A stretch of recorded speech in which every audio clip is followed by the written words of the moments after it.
जानवरों का पहला दिन स्कूल में। एक दिलचस्प और शिक्षाप्रद कहानी।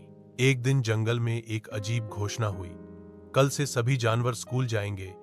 शेर हैरान हुआ, हाथी ने अपनी सूंड खुजलाई, बंदर खुशी से उछला और कुछ वह धीरे से बोला, अब मजा आएगा। अगले दिन जंगल के सब जानवर अपने बस्ते और किताबें लेकर स्कूल पहुंचे। क्लास में एक बेंच पर खरगोश, कछुआ और हाथी बैठे थे। बंदर पंखे के पास बैठा, जबकि जराफा खिड़की से झांक रहा था।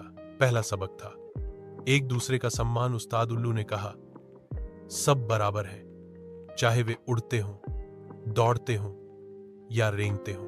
बंदर ने हौंसते हुए कहा, कछुआ तो बहुत सुस्त है, यह कैसे सीखेगा। उस्ताद उल्लू ने नरमी से मुस्कुराकर कहा, दोस्ती और सीखने की रफ्तार बराबर नहीं होती, लेकिन दोनों की अहमियत बराबर है। छोटा चूहा बोला, मैं तो डर रहा था स्कूल आने से, लेकिन अब मजा आ रहा है। लकड़बग्घा बोला, पहली बार किसी ने मुझे डराया नहीं। गिलहरी ने अपनी कॉपी खोली और कछुए के साथ अपना पेंसिल शेयर किया। दिन गुजरता गया और सब ने सीखा कि दोस्ती रंग, आकार या गति नहीं देखती।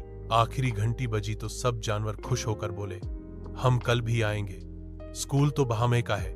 सबक, यह कहानी हमें सिखाती है कि हर एक को सीखने का हक है, चाहे वह किसी भी तरह का हो। हम सब एक दूसरे से कुछ न कुछ सीख सकते हैं, बस दिल बहा हो चाहिए।